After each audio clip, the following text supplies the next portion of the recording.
Colossenses, Bíblia Sagrada, Colossenses, capítulo número 2, versículos 2 e 3, diz assim: faço isto para que o coração deles seja consolado e para que eles, vinculados em amor, tenham toda a riqueza da plena convicção do entendimento para conhecimento do mistério de Deus, que é Cristo, em quem estão ocultos todos os tesouros da sabedoria e do conhecimento.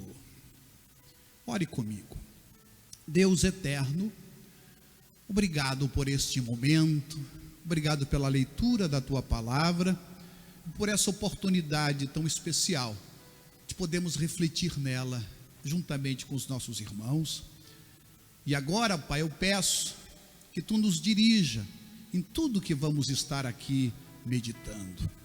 Meu Deus, esses que estão aqui e aqueles que estão nos acompanhando pelo culto online, aqueles que estão, Senhor, ó Pai querido, juntos conosco nesse propósito, e aqueles que ainda vão entrar em contato, Senhor, com este vídeo em algum momento, peço que tu os abençoe, em nome de Jesus Cristo, nosso Senhor, e todos digam amém, digam graças a Deus. Queridos, vocês podem se assentar, e eu quero também pedir licença para me sentar, e nós começarmos a nossa reflexão nesta noite.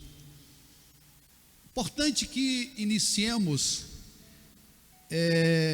esta palavra dizendo que o conhecimento que Deus nos oferece não é um conhecimento de observação e pesquisa, não é um conhecimento científico no sentido de observação, diferenciação e conclusão. Não é um conhecimento catedrático, não é um conhecimento erudito, é um conhecimento que se estabelece a partir de uma relação.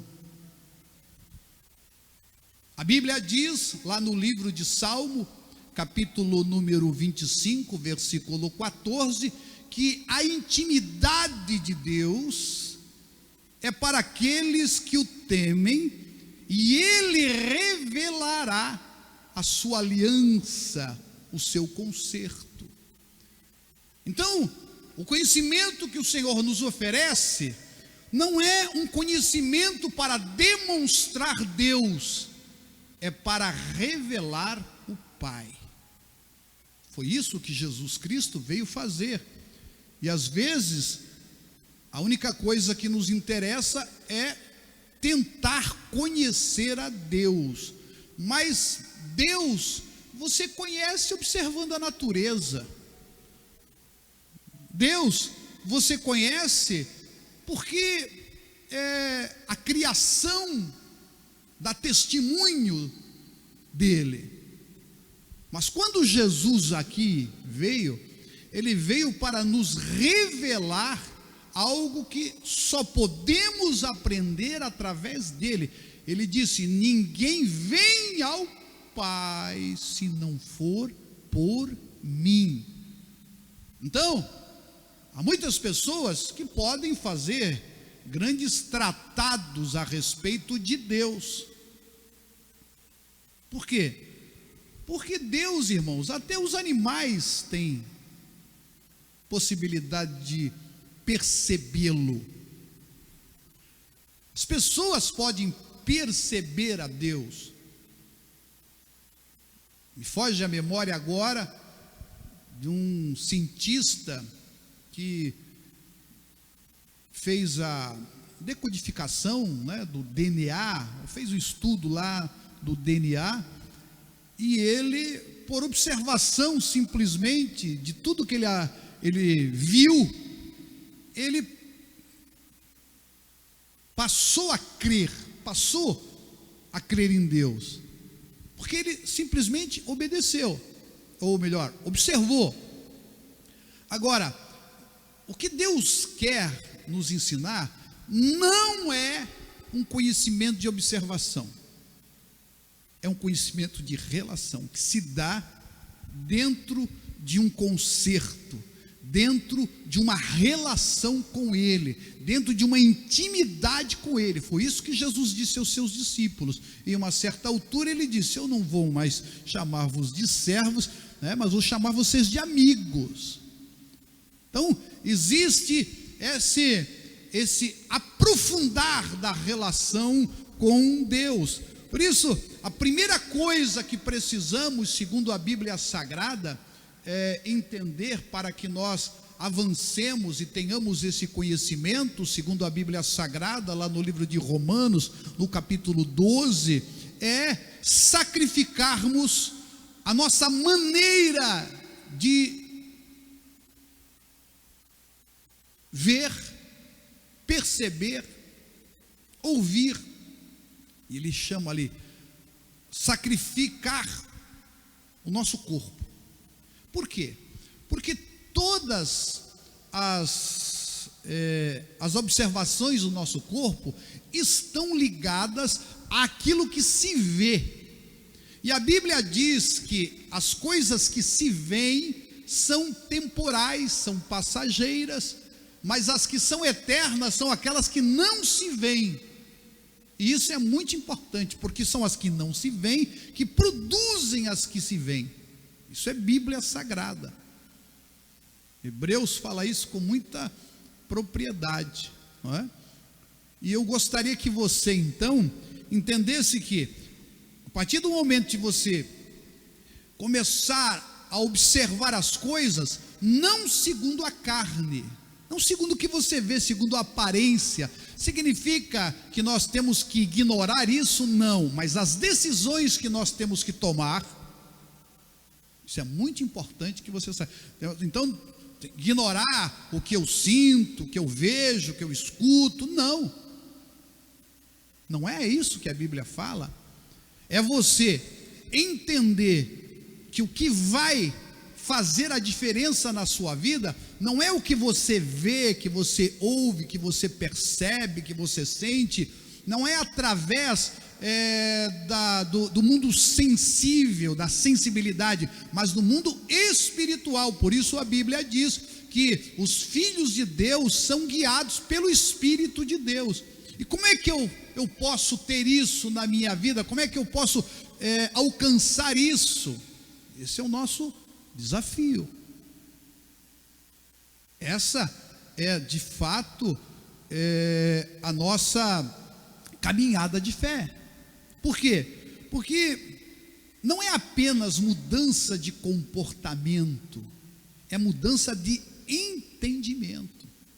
Porque às vezes as pessoas mudam o comportamento para tentar mudar o entendimento, mas a Bíblia vai dizer que isso precisa acontecer o contrário. Você precisa mudar o entendimento, para daí você, através de uma mente transformada, mudar o seu comportamento. O que acontece na religião?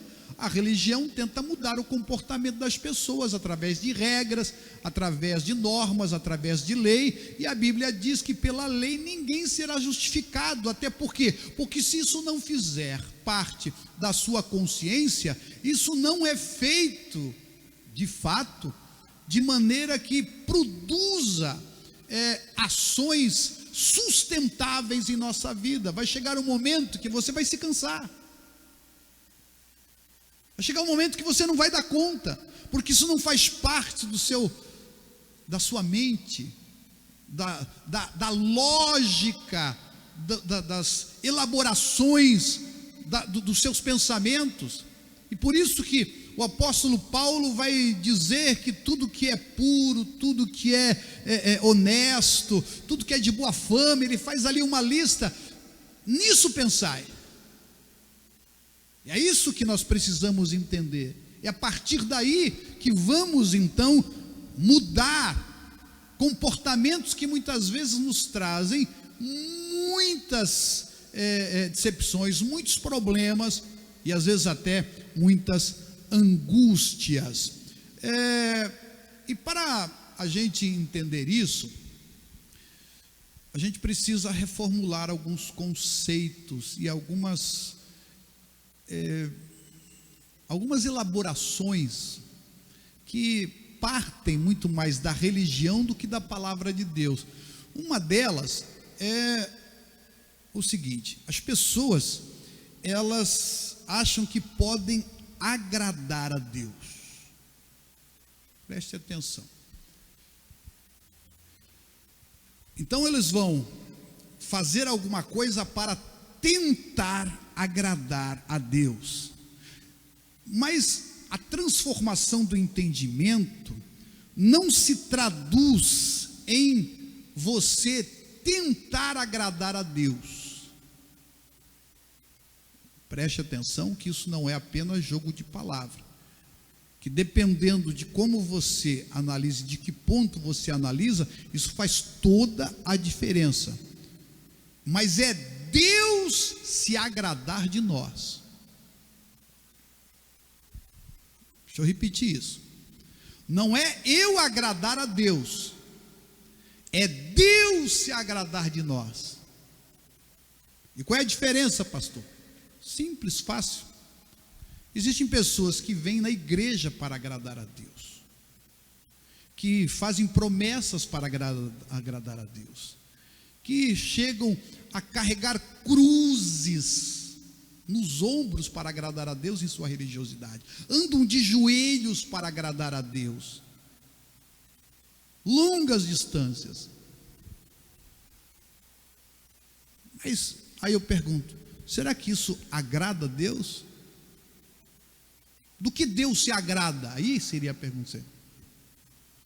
Deus está se agradando desses que fazem isso? Ou é de outra natureza?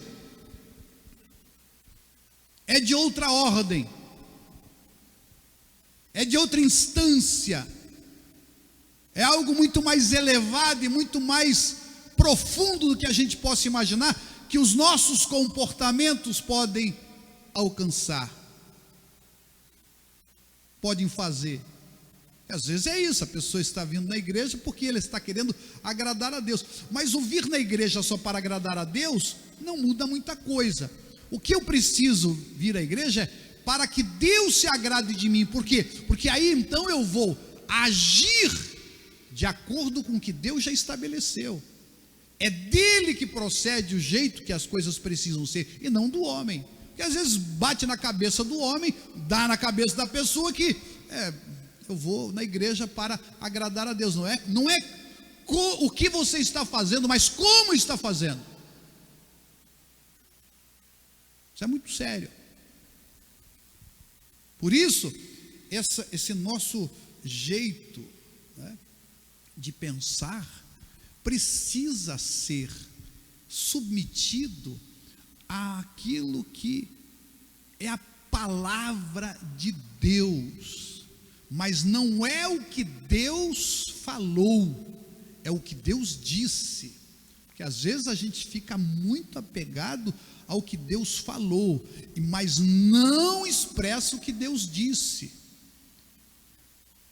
O diabo faz isso muito bem. Ele pega o que Deus falou e se utiliza de uma maneira equivocada para dizer o que Deus não disse. Ele só falou. Então isso é muito, muito sério na nossa espiritualidade e na nossa vida com Deus. E para a gente entender esse processo, e a palavra de Deus vai dizer para que a gente possa alcançar isso que o apóstolo Paulo chamou, né, de tesouros da sabedoria e do conhecimento que estão em Cristo, nós temos que observar, é claro, a pessoa de Cristo. Como que ele se manifestou, como que ele agiu, de que forma ele se apresentou para nós dentro do seu ministério terreno, e como é que a sua vida se mostrou e apontou, para que direção apontou. E aí, irmãos, eu quero que você me acompanhe lá no começo de tudo. É sempre importante a gente fazer essa ligação, porque ali está, no início, no livro dos começos, em Gênesis, muito do que a gente precisa entender dos começos, do processo que Deus fez, para que a gente possa então fazer a ligação com a verdade que está distribuída em todas as páginas da Bíblia Sagrada. Deus não nos criou para ser um ajuntamento. Deus não nos criou para ser uma manada. Deus não nos criou para sermos um bando. Deus nos criou para sermos a sua imagem. Para nenhum animal, ele disse qual seria o seu propósito. Ele criou todos os animais, e para nenhum deles disse: você, tigre, vai ser assim, assim, assim. Não, ele já estabeleceu na sua essência, vamos assim dizer, na sua natureza, aquilo que automaticamente, pelos seus instintos, ele seria e faria. Agora, quando Deus faz o homem, primeiro que ele faz totalmente diferente. A Bíblia diz que Deus forma o homem com as suas próprias mãos e sopra nele o fôlego de vida. E aí o Senhor passa a ter uma reunião, vamos assim dizer, para que você entenda, na viração do dia, para que ele vá ensinando, orientando o homem em tudo que ele precisa saber. Deus criou o homem pela sua vontade, não pelo seu poder. Toda a criação foi feita pelo seu poder, mas o homem foi feito pela sua vontade. Agora, você pode observar a natureza, e a pergunta é: quanto do poder de Deus ele se utilizou para fazer todas as coisas? Quanto você acha? 50%? 10%? 5%? 90%? Quanto Deus se utilizou do seu poder para fazer? Não interessa. Isso não é algo que nos interessa. E às vezes nós começamos a traçar linhas de estudos para conhecer a Deus através do seu poder. Agora, a Bíblia diz que Deus usou toda a sua vontade perfeita, para fazer o homem. Aí nós podemos dizer com toda certeza: essa foi a vontade intensa e total de Deus, fazer eu e você, fazer o homem. E aí a gente vai começar a entender que o propósito de Deus, diferente da criação, é outro. O propósito de Deus para conosco é outro. Deus fez a criação para nós, e não nós para a criação. É aquela história que, se você muda a posição, você torce todo o significado. Ele falou: não foi o sábado, não foi o homem criado para o sábado, e o sábado é que foi criado para o homem. Isso tem toda a diferença. Toda a criação foi criada para o homem, e não o homem para toda a criação. E isso precisa ser entendido. Por quê? Porque a criação, a relação da natureza da criação é na sua utilidade. Eu já disse aqui numa outra oportunidade que aquilo que passa a não ser útil num determinado momento da vida, da existência no planeta, Deus não tem nenhum tipo de problema de extinguir, de permitir, vamos dizer assim, a extinção. E muitos animais já foram extintos segundo uma linha científica, e eu não vou aqui ficar discutindo isso. Por quê? Porque o seu propósito é dentro da sua utilidade. Agora, você não foi criado para uma utilidade. Se fosse para isso, irmãos, nós seríamos os seres assim mais inúteis da natureza. Porque tem animais muito mais poderosos em determinados aspectos do que nós. Força, capacidade visual, capacidade auditiva, velocidade, que voam. Cada um dos animais tem a sua utilidade dentro dessa criação. Mas você não foi criado para ser útil. Você foi criado para o prazer de Deus, para a alegria de Deus. Você foi criado para se relacionar com Deus. Você foi criado porque Deus teve o desejo no seu coração de ter uma família. Isso é o que faz a diferença. Não é porque você não fosse por utilidade. Os anjos são muito mais úteis do que nós. Os anjos são muito mais úteis. Se Deus quisesse, como se Deus precisasse de alguma coisa. Deus tivesse assim, vou fazer alguma coisa porque eu preciso. Não, Deus não faz nada porque Ele precisa. Ele só criou, e a gente às vezes não entende isso. Toda a criação só foi feita pendurada em você e em mim, em nós. Isso às vezes a gente não consegue alcançar a dimensão disso. Não consegue, simplesmente não consegue. Mas essa é a verdade da Bíblia Sagrada. Toda a criação, inclusive os anjos. Por isso Satanás tem tanta raiva, ódio de nós. Porque ele depende, a própria existência dele depende de nós, porque ele é criação. É criação. Então, você, meu irmão, não foi criado para uma individualidade. Você não foi criado para ser uma pessoa separada.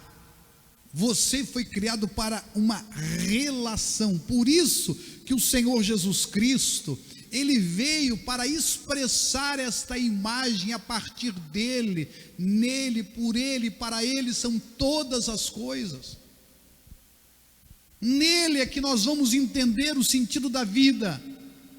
É nele que nós vamos conseguir alcançar o nível máximo de realização, de alegria, de prazer, de contentamento. Não é nas coisas visíveis, é nas coisas que não se veem, como diz a Bíblia Sagrada.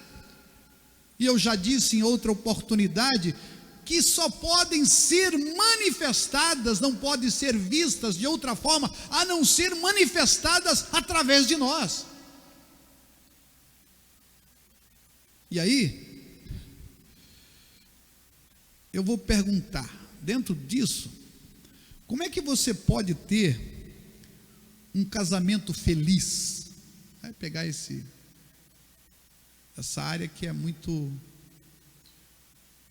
cara para nós, não é? Muito importante para todos nós. Como é que você pode ter um casamento feliz? Não vivendo para o casamento.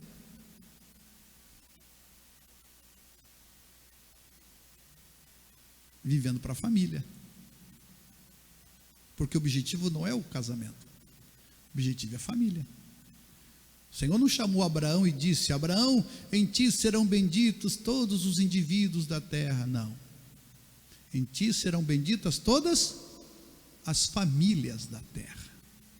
Por isso que Deus, desde o princípio, nessa plataforma relacional, Ele estabeleceu que tudo iria ser feito. Por isso, quando você lê Efésios, Paulo diz de um mistério, mas ele não diz, não do casamento, eu falo de Cristo e da igreja, que ele usa essa figura do casamento para demonstrar a relação de Cristo e a igreja. Capítulo 5 do livro de Efésios. E aí, a gente precisa então começar a entender, essa é a plataforma relacional, não é nós apenas nos juntarmos, é sermos um, como diz a Bíblia Sagrada, não é estarmos reunidos, é estarmos unidos, porque é ali, na união, que o Senhor ordena a sua bênção e a vida para sempre. É por isso que o Senhor, Ele, quando faz o homem, o macho e a fêmea, que está lá, e essa é a palavra que se utiliza, não é? Ele vai falar do seu propósito e vai dizer para o homem, e ele fala: crescei e multiplicai-vos.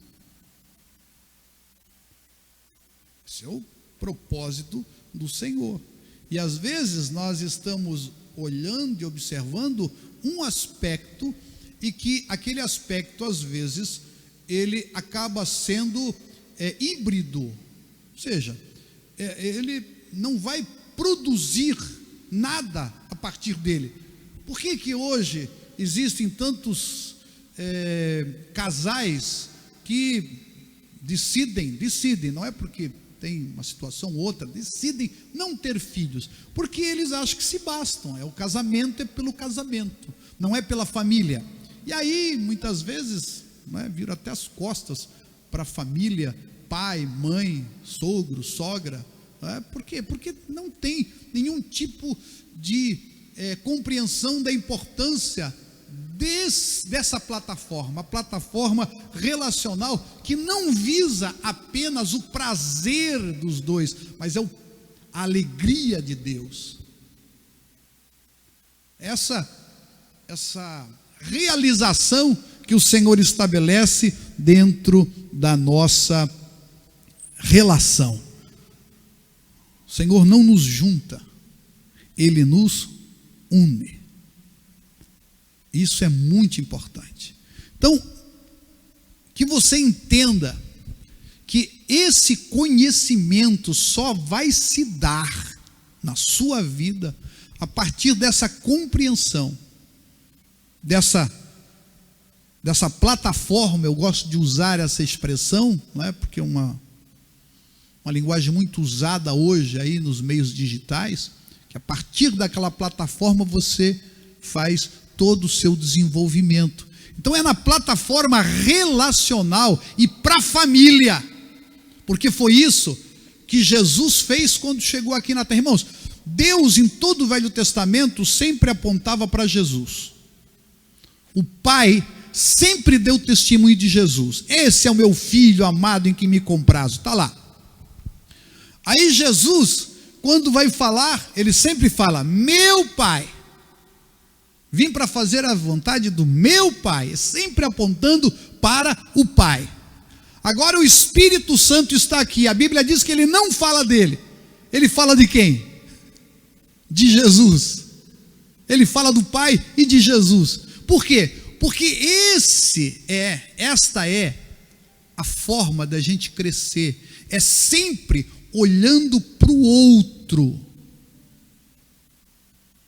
e não olhando para si. É sempre buscando o bem e a alegria do outro. E esse é o exemplo do Senhor Jesus Cristo, que não se apegou ao fato de ser Deus, mas se esvaziou e aqui em forma, se transformou em servo e depois se humilhou sendo homem. Esse é o processo que ali em Filipenses 2 mostra. Para quê? Para se entregar por nós. para que você pudesse ter vida e vida com abundância, para dar alegria ao Pai, para vir buscar o que se havia perdido. É assim que nós vamos então descobrir, não é na minha individualidade, mas é nesse mover relacional que Deus estabeleceu a partir de Cristo. Por isso que é os que estão em Cristo que são nova criatura.